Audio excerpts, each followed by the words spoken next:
don't even go there. I really love this community. I really do. What an exciting, wondrous, exceptional group of people here. I get offended when they say it's Brooklyn West. No, it's not. South, Brooklyn South. This is Maplewood, and we're all that. And I believe that, with the brains and intelligence and the resources together, we can pull us together and make organizations for our children, and that'll last for a long time. And help them move forward educationally, academically, socially. Our having children here, I realize in my children and their friends, we do want to get them out to see the world and to make a better life for themselves. And to some of them see the world and leave, and some of them are right here. Some of them are waiting the tables and the bus boys and working in the banks. And all of that is part of our community building, to build a community of people, of children, of students who will also stay here and help it be a better place. TJ, did you have anything to add? Yeah. Let me just say one other thing. Wait a minute. I like to talk a lot. By the way, if many of you... This is my night. Okay.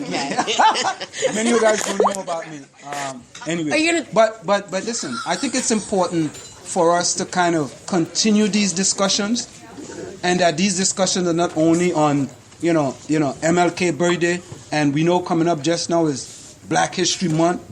We're gonna have that discussion, and then after a while, we take like a sabbatical, for the next 10 months, and then MLK rolls around again, and we go back again. Unless something happens in the news. So I think what's important is that, we need to kind of, have these discussions, more often rather than just having it around. We have them almost daily, and so. Yeah, I just wanted to say a couple of things. One, going back to the Barnett story at NJ Transit, we talk in political education class, we talk about levels of struggle. And one of the things that, going back to what our children need, examples, right? And when we talk about examples of struggle, like what's taking place in Ferguson, right? What's taking place in New York is one level of struggle, like when we, get the overt, the shooting and murder. But quite often, what some of our students don't get to hear are stories like this, where everyday, hardworking Black people, right, have to fight and struggle still, right, to get basic respect. So I think it's important to highlight, if you have that show, right, to highlight, right, the levels of struggle, right. There's this that takes place, whether you're blue collar, or corporate, in corporate America even, right. There are. I have tons of articles of Black New York City policemen who feel threatened when they're not on the job, right? And so that reality of even being a New York City police officer, if you're a person of color, that's a different experience when you're not in uniform, right? And so the levels of struggle, vary. The other thing I wanted to finish up with was Barbara talked about, Martin Luther King and Malcolm X. That was beautiful. And the similarity. It was great, right? Great statement. And the thing I wanted to kind of reiterate there was Malcolm X talked about power. And he was about, Black people assuming, realizing, and recognizing their power, right, in order to fully, right, contribute and participate in society.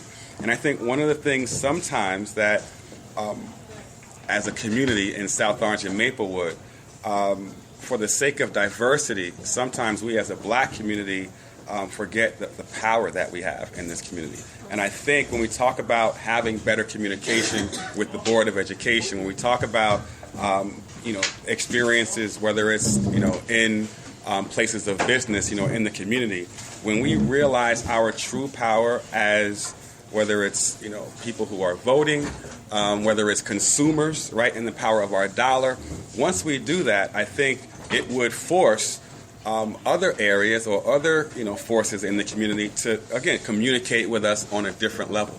So I think when we talk about Martin Luther King and Malcolm X moving forward, again, as much as Get Out wants to assist, young people, when we do come together, communicate better as a community, will be a much more powerful force to deal with. And I think the things that we all want to achieve could happen a little quicker and probably more easier when we come together more consistently. Okay. Thank you. I have an observation. Ah, great. I don't have a solution. It's just an observation. So, in 1955, right, there's the Montgomery bus boycott. In 1957, I believe, the Southern Christian Leadership Council set up. Dr. King had, and Malcolm X for that matter, had demonstrated that they were legitimate, real leaders, right? That they were making an important contribution. But it wasn't. But in 1961, I think his name's John Howard Griffin, writes a book called Black Like Me. And all of a sudden, there are some really things that people of color had been saying for a long time, hundreds of years, and that Martin Luther King and Malcolm X, who, no disrespect to Mr. Griffin, but they were far brighter and more eloquent than he was. All of a sudden, they needed a white person. So the key is that this book is a white man who dyes himself black and then walks around, I think it was Mississippi. I'm not sure, Mississippi. Yeah. But they need a white person dyed black to validate what black people have been saying. So to get back to this idea of the challenge of black leadership, which I think is what I saw in one of the flyers. Yes. The challenge to me seems to be that in a system that is historically dominated by a white power structure, black leaders must be relevant and acceptable and effective within the black community. But then in order to have success within the white power structure, they have to be validated by a white power structure or accepted by a white power structure. And that's interesting. So, right, Dr. King and Malcolm X are both frightening figures to the white power structure. So it's not until, I think it's Selma. I think that's really when Dr. King starts getting kind of broader publicity, but that's when he becomes scary to the white power structure. So his validity comes through fear, not through kind of positive. It's not that his position is particularly well accepted or respected, but rather that his actions are frightening to the structure that exists. So I don't have an answer, but I do think that there is something really important in that idea of validity. And I think it touches on the issues of Ferguson and Staten Island and, frankly, lots of other places where this is happening. Ezell Ford and other people where it's within a white power structure, it is revolutionary to suggest that equality is not only right, but it should be achieved. That is in itself revolutionary and invalidates the statement itself. So I think that's the challenge of black leadership, that the message that's required is dangerous to the structure that exists and will always be invalidated within the broader context. There is another gentleman, there's another gentleman by the name of Tim Wise. Everyone know of Tim Wise? Yes. Thanks to Mr. Whitaker, yes. Mr. Whitaker, thank you. Yes. Absolutely. What you have to do is that when you get a chance, you have to just Google Tim Wise and listen to what Tim Wise says. That's just to validate what you were saying. Tim Wise is a white guy, and he talks about white privilege. But if it was coming from a Martin Luther King or a Malcolm X or Marjorie Lloyd or Anselm LeBron, something, that message is like, no, you can't be that. But when Tim Wise then gets the message, and anywhere Tim Wise speaks, the audience is packed. And the audience is very diverse. But Tim Wise's message is a message that a lot of people need to listen to, because he puts it off very, very well. And he does go on Fox quite often.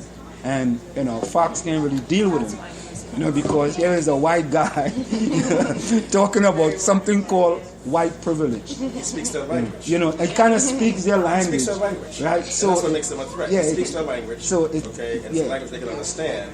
And to them, he appears to be a threat to them because he's telling them about themselves.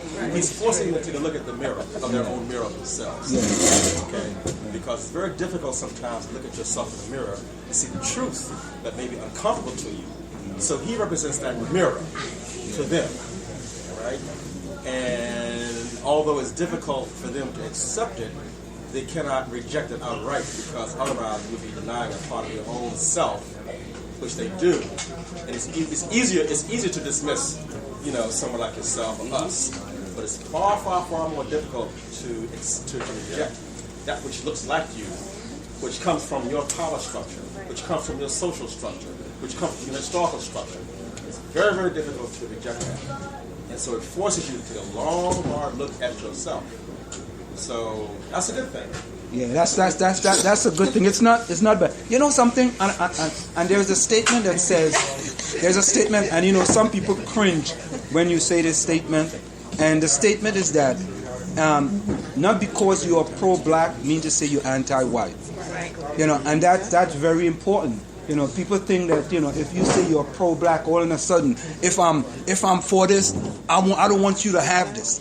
If I'm for this, I don't want you to have something. But that's not what it is. And so I use that statement, because I'm pro-black. By the way, I'm from Trinidad and Tobago. Yes, we know. Yes, Sure. Sure. Comment that you made. Sure. I'm an honorary trainee. Don't get them excited. What occurs to me is that when you said it's uncomfortable, I think that may not actually be doing service to what it is when a white person, and I can only speak I will speak from my experience, but I think that it's my guess is that this is repeated in many people's experience. But there is a great deal of resistance to the idea of white privilege, and it's psychic pressure to reject this idea.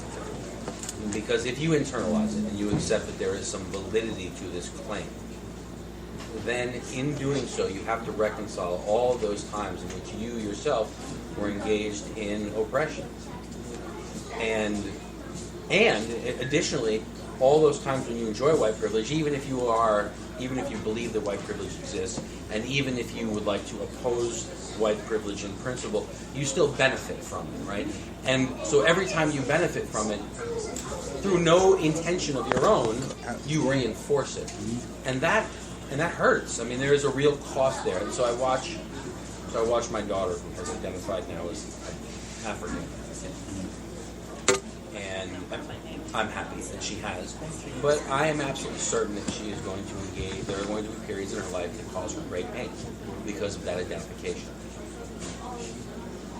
And I'm absolutely certain I'm getting a period. It's all right. It's okay. It's all good. That's what this is about now. This is all about.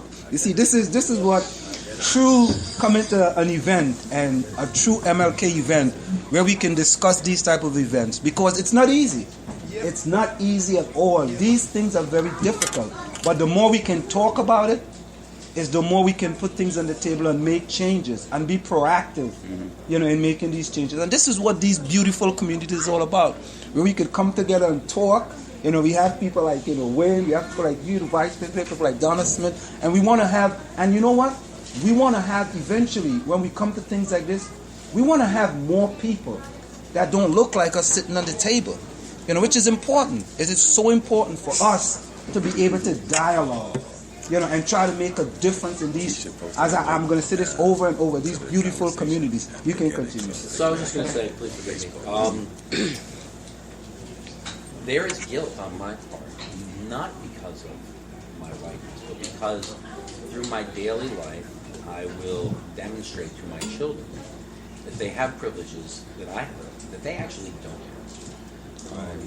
So for my young son, he will be a black American in America, and I don't have the tools, the experience to let him navigate what that looks like. But what I can do is set up unreasonable expectations that cause them to maybe actually be in danger, right? I mean, it's an interesting phenomenon, and it's one that I don't know how to reconcile. But I think that, so to get back to the original, topic, which is the idea of black leadership. I don't think it's easy. I don't think it has to be black for everyone, but it does have to be black for some people.